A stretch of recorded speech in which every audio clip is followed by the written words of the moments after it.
Hi, this is Omar at Top 5 E-Bikes, and these are my first impressions of the Lectric XP 2.0.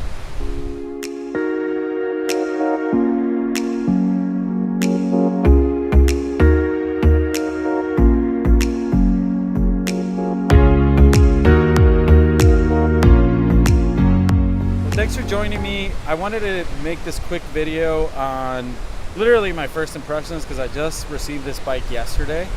And I assembled it, which there's not much to assemble. The bike comes 100% like put together except for the handlebars, which you just have to attach. But you know, there's no putting together any wheels or fenders or rack or even the pedals. For most bikes, you're putting together the pedals. So we're talking about probably 15 minutes max, just as you cut off all the wrapping that it comes with. So not much. And anyways, I had to charge it because the battery did come shipped in a separate package. So I got the battery a couple days prior to actually getting the bike. And so I charged it up, and then today I went for a ride. So these are literally my first impressions. I've been riding it for about, I don't know, an hour at this point. I got about 10 miles in. We'll do a full review here shortly in the next week or two, but I did want to make this video on my first impressions. I did want to mention that it took about 10 days or so to receive the bike, so I know that's a big question today when people are ordering bikes. So we ordered about 10 days ago, we received it. There was a delay of a couple days where the bike was sitting at the FedEx, at one of the FedEx stations for a couple days, which is only like 15 miles away from where I live, so kind of annoying that it was stuck there for 2 days and it was supposed to be delivered and it wasn't delivered. But anyways, 10 days is not that long these days, so we got it pretty quick.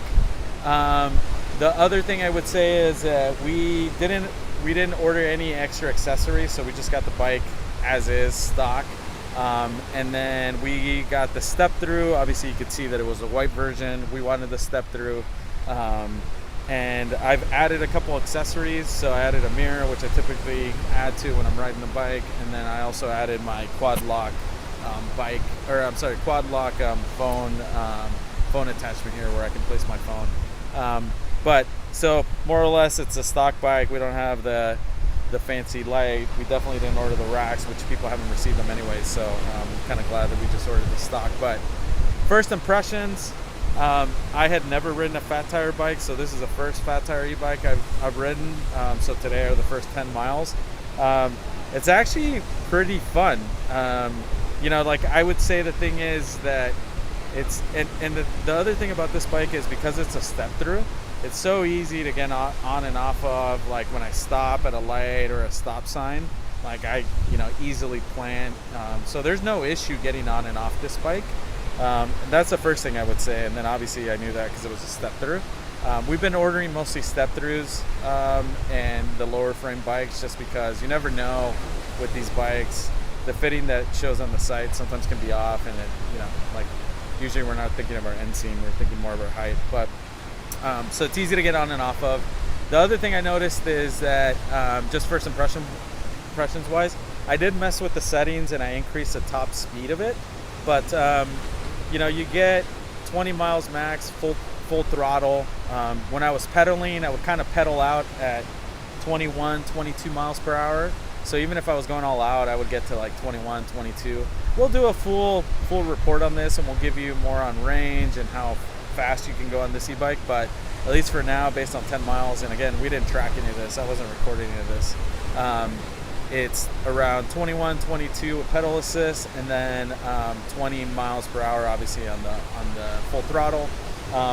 It being a 500 watt motor, I didn't expect it to be super fast. Going up hills, I was going 10, 11 miles per hour, but again, we'll give you more details once we do a full review. The other piece that's kind of nice about this bike, and maybe it's because I've been riding non-suspension e-bikes, it's nice to have a suspension. I'm at the beach, you can see right now, and there's a dirt trail that I'm on, and it's definitely not a mountain biking trail, but there's a lot of rocks and holes, and it's pretty nice to have a suspension. And the suspension is pretty nice. I mean, for a $1,000 e-bike, I mean, I can't imagine there's another e-bike out there that's $1,000 that has a better suspension than this e-bike. So all in all, pretty good so far. The seat, it could be better. I haven't ridden for too long. That's one thing that a lot of the reviewers out there, people that have put out reviews on this e-bike have talked about, so maybe upgrade and get a suspension seat. We're using the stock one. It's all right. Again, I've ridden 10 miles. It's also nice to have a rack. So we didn't have to buy a rack, and it came installed, which normally can be a pain to install. You know, it might be 15, 30 minutes to install a rack. Also, the fenders are usually kind of a pain to install. Those all came installed, which is kind of nice.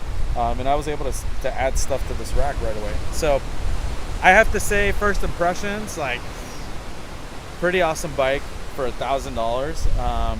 We have a full write-up actually on this e-bike, so we'll link it in the description. We have a write-up that we put out just based on the specs prior to actually getting the bike. It's actually nice to have the bike now, so now we can actually give you like real life feedback from us actually riding it, and what we like and what we don't like. So far everything good, not anything I didn't expect out of this e-bike. It's $1,000. Some of the components, and we'll get into these later, are obviously kind of on the lower end, but I mean, what else do you expect for $1,000? And I think one of the things that now after riding this bike that I realize about Lectric, it's nice to have a company that's just focusing on one product. They just have one bike. They don't have like 10 different models. They're not trying to do a cargo bike, for example, when that's not their specialty. Like, this is it. There's just this one bike. They put out the 2.0 and, you know, improve some of the things of their initial version. And yeah, so I mean, again, first impressions. Be on the lookout for our full review, which will give you more details on the specs. I'm not going to get into that at this point, but just wanted to give you an update of how it's going, since I did put out a YouTube short yesterday where I was pretty pumped about getting the box. But anyways, subscribe to our channel. Let us know if you have any questions or comments. I know there's a lot of videos on the Lectric XP, but if you have any questions for us or want our feedback, just let us know. Add a comment to the video and subscribe to this channel. Like I was saying, you can follow us on social media, and thanks, and be on the lookout for more videos on the Lectric XP 2.0. If you enjoyed this review, please subscribe to our channel, leave us a comment, visit us at top5ebikes.com or some of our social media accounts. Thank you.